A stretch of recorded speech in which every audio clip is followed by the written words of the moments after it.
आ जाइए। आज हम पढ़ेंगे अध्याय 2 पृथ्वी की आंतरिक बनावट एवं सैल, इसका दूसरा भाग। देखिए, सैल एवं खनिज।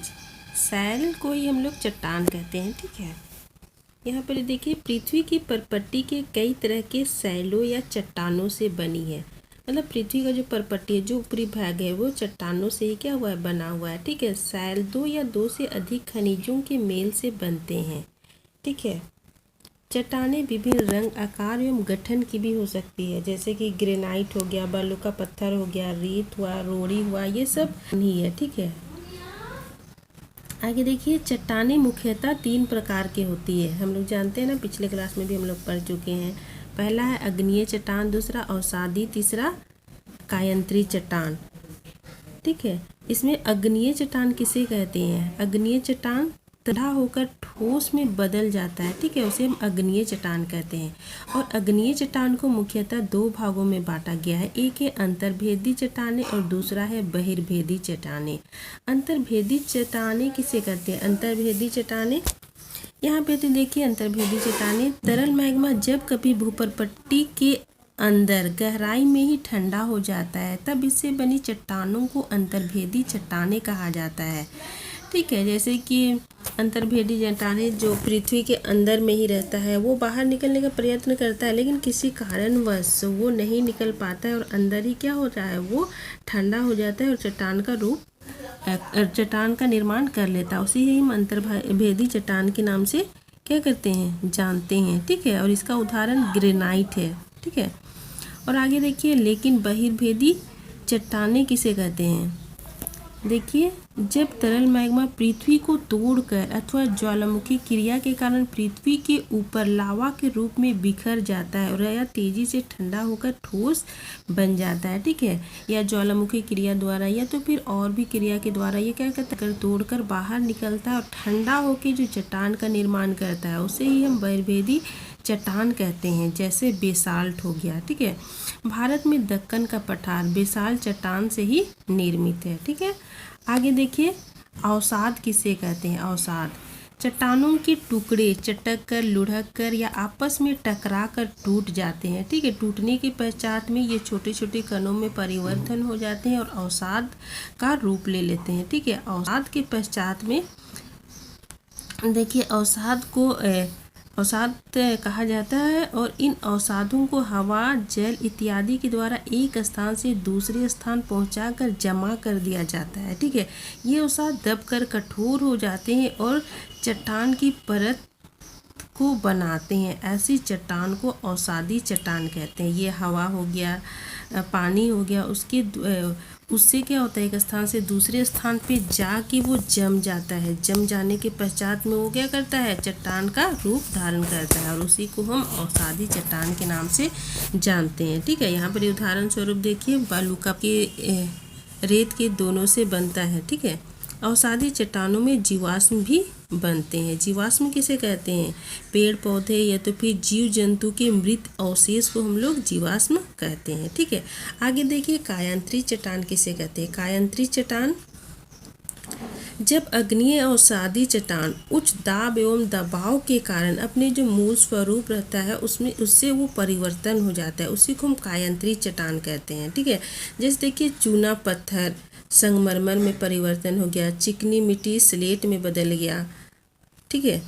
आगे देखिए, जो चट्टानें हमारे लिए अत्यंत उपयोगी, हम लोग जानते हैं ना, चट्टान हमारे लिए बहुत ही ज़्यादा क्या है, उपयोगी है। जैसे हम चट्टान का इस्तेमाल अलग अलग कार्यों के लिए करते हैं। जैसे कठोर चट्टानों का इस्तेमाल सड़क के निर्माण में, घर या इमारत बनाने में हम लोग क्या करते हैं, चट्टान का इस्तेमाल करते हैं, ठीक है। जैसे यहाँ पर ये देखिए, लाल किला बालू का पत्थर से बना है, ताजमहल हो गया संगमरमर से बना है, ये सब क्या है, चट्टान से ही निर्माण हुआ है, ठीक है। आगे हम लोग पढ़ेंगे सैल चक्र। सैल चक्र किसे कहते हैं? इसमें देखिए ये जो चट्टानें अपने मूल स्वरूप में अधिक समय तक नहीं रहती है, बल्कि उसमें क्या होता है, परिवर्तन होते रहता है। जैसे हम लोग जल चक्र के बारे में जानते हैं ना कि उसके स्वरूप में क्या होता है, परिवर्तन होता है। कैसे परिवर्तन होता है, सूर्य के प्रकाश जब जल के ऊपर पड़ता है, ठीक है, जैसे नदी हो गया, तालाब हो गया, समुद्र होता है और वो अत्यधिक गर्म होने के कारण क्या होता है, वो वाष्प में परिवर्तन हो जाता है।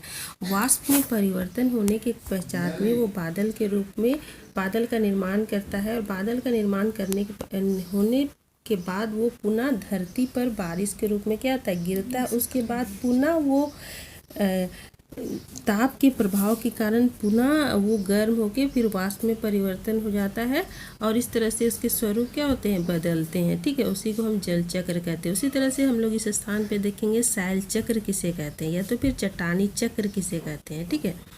यहाँ पे देखिए चट्टानी चक्रीय तरीका से एक दूसरे में बदल जाता है, ठीक है।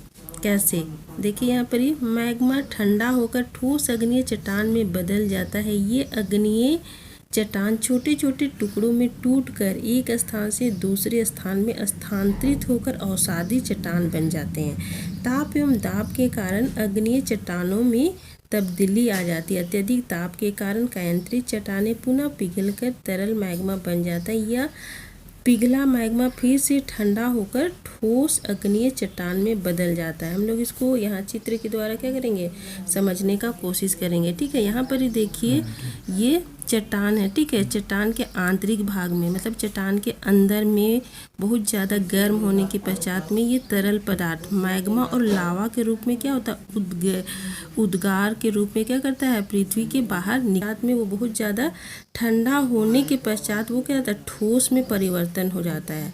और ठोस में परिवर्तन होने के पश्चात में वो फिर पुनः ताप का प्रभाव पड़ने पर फिर अग्नीय चट्टान का क्या करता है, निर्माण करता है। और अग्नीय चट्टान के पश्चात में वो अग्नीय चट्टान टूट फूट कर ये क्या होता है, अवसाद के रूप में क्या होता है, परिवर्तन हो जाता है। और अवसाद के रूप में परिवर्तन होने के पश्चात में ये हवा या जल के द्वारा वो एक स्थान में क्या होता है, जमा हो जाता है। पश्चात में वो पुनः फिर अवसादी चट्टान का निर्माण करता है, और अवसादी चट्टान के पश्चात में वो ताप और दबाव के प्रभाव के कारण वो फिर पुनः परिवर्तित अवसादी चट्टान और अग्नीय चट्टान दोनों मिलकर क्या करता है, अत्यधिक ताप और दाब के प्रभाव के कारण वो कायांतरित चट्टान में परिवर्तन हो जाता है। और कायांतरित चट्टान में परिवर्तन होने के पश्चात में वो अत्यधिक ताप के प्रभाव के कारण पुनः वो मैग्मा का निर्माण करता है। और मैग्मा का निर्माण होने के पश्चात पुनः वो गर्म होकर क्या करता है,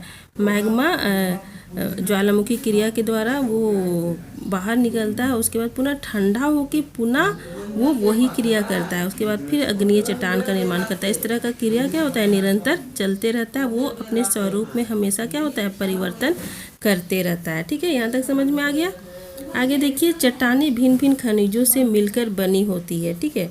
खनिज प्राकृतिक रूप में पाए जाने वाला पदार्थ जिसका एक निश्चित भौतिक गुणधर्म एवं रासायनिक संगठन होता है। जैसे हम लोग लोहा को देखते हैं, लोहा का अपना ही गुण होता है और उसका अपना ही रासायनिक संगठन होता है। जैसे सोना को देखते हैं, सोना का भी अपना ही गुण होता है एवं रासायनिक संगठन होता है, ठीक है। आगे देखिए, खनिज हमारे लिए अत्यंत महत्वपूर्ण है, ठीक है। इसे हम अपने कार्यों के लिए अलग अलग रूप से क्या कर सकते हैं, इस्तेमाल में ला सकते हैं। जैसे कुछ खनिज का इस्तेमाल हम लोग ईंधन के रूप में करते हैं, जैसे कोयला हो गया, पेट्रोलियम हो गया, प्राकृतिक गैस हो गया। इसके अलावा भी हम लोग अन्य अन्य कार्यों में इसका इस्तेमाल कर सकते हैं, ठीक है। जैसे देखिए यहाँ पर ये उद्योगों में, औषधि एवं उर्वरक में भी किया जाता है, ठीक है। जैसे हो गया लोहा, सोना, चांदी, ये सब में हम लोग क्या करते हैं, खनिजों का इस्तेमाल करते हैं, ठीक है। यहाँ तक आप लोग को समझ में आ गया। आज का क्लास इतना ही है। धन्यवाद।